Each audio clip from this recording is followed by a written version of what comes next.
അതിൽ ആശങ്കപ്പെടേണ്ട കാര്യമില്ല. അതായത് ഈ തെരഞ്ഞെടുപ്പിൻ്റെ ഒരു പൊതുവെ ഒരു ഇതിനെ വിലയിരുത്തുമ്പോൾ നമുക്ക് മനസ്സിലാക്കാൻ കഴിഞ്ഞിട്ടുള്ളൊരു കാര്യം, ഇപ്പോൾ ഈ പോളിംഗ് പെർസെൻറ്റേജ് കുറഞ്ഞ കാര്യത്തിൽ വിദേശത്ത് ചെറുപ്പക്കാർ പോകുന്ന കാര്യത്തിൽ കുറേ കൂടി നമ്മൾ ഗൗരവത്തിൽ എടുക്കേണ്ട ഒരു വിഷയമാണത്. അത് കാരണം അതെല്ലായിടത്തും ആ ഒരു കുറവ് കാണിക്കുന്നുണ്ട്. 7 നിയോജകമണ്ഡലത്തിലും ഈ വിദേശത്തേക്ക് പോയ ആളുകളുടെ എല്ലാ ബൂത്തുകളുടെയും പരിശോധനയൊക്കെ കൃത്യമായി വരുന്നതേ ഉള്ളൂ.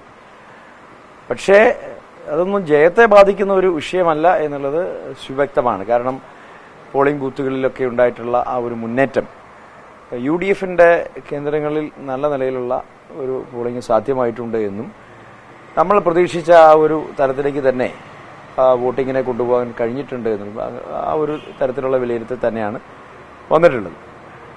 തന്നെയുമല്ല, ഭരണവിരുദ്ധ വികാരം പ്രകടമായിരുന്നു, അക്കാര്യത്തിൽ യാതൊരു സംശയവുമില്ല. അത് എല്ലാ തരത്തിലും UDFന് അനുകൂലമായി വന്നിട്ടുമുണ്ട്.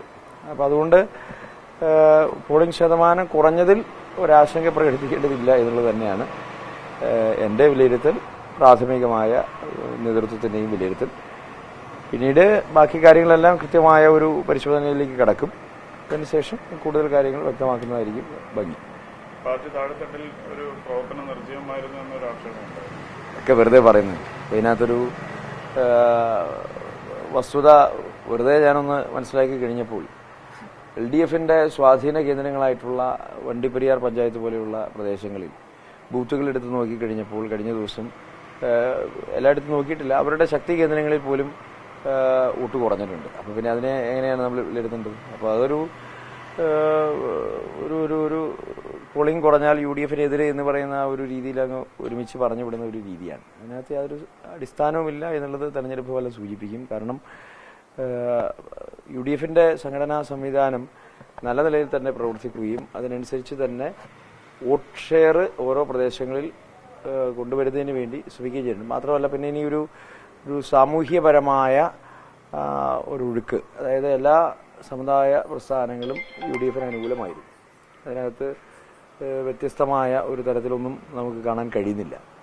പിന്നീട് ഭരണവിരുദ്ധ വികാരം എന്ന് പറയുന്നത് നമുക്ക് അസസ് ചെയ്യാൻ പറ്റാത്ത രീതിയിലാണ്. ഒരു പക്ഷേ എൻ്റെ ഒരു നിഗമനം, സർക്കാരിനോടുള്ള ആ ഒരു മനം മടുത്ത ആളുകൾ, ഇടതുപക്ഷ വിശ്വാസികൾ വോട്ട് ചെയ്യാതിരുന്നിട്ടുണ്ടാവുക.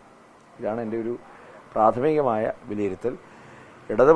തീവ്ര ഇടതുപക്ഷ സ്വഭാവമുള്ള പലരും അക്കാര്യത്തിൽ മനംമടുപ്പ് പ്രകടിപ്പിച്ച് ഇനി വോട്ട് ചെയ്തിട്ട് കാര്യമില്ല എന്നുള്ള ഒരു രീതിയിലേക്ക് പോയിട്ടുണ്ട്. ആ ഇടതുപക്ഷവാദികളുടെ വോട്ട് ഒരുപക്ഷെ മരവിപ്പിക്കപ്പെട്ടിട്ടുണ്ടാവാം എന്നുള്ളതാണ് എൻ്റെ ഒരു പ്രാഥമിക വിലയിരുത്തൽ. ഈ DCC പ്രസിഡന്റ് അടക്കം പ്രധാനപ്പെട്ട ആളുകൾ ഈ തെരഞ്ഞെടുപ്പിൽ വളരെ സജീവമായി പ്രവർത്തിച്ചില്ല എന്നൊരാക്ഷേപം.